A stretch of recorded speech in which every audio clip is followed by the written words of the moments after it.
Hey guys, in this video I'm going to show you how to increase your font size on your Google Playbooks app on your device. If you find this video helpful, please drop a like and subscribe. In saying that, let's just jump straight into the video.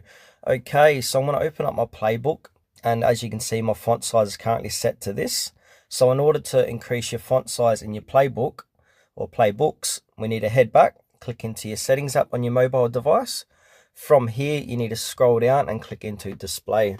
Once you're inside display, again, scroll down and look for font size and style. Go ahead and tap onto that. And right at the bottom of the page of font size and style, you're going to see a slider. So this slider, you move it left to right.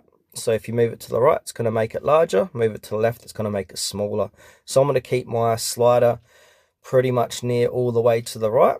And now we're going to head back to the Playbooks app, and then you'll see your text has been increased by that much. So yeah, just have a play around that slider and see what text size you want to use for Playbooks for you to make it easy for you to read.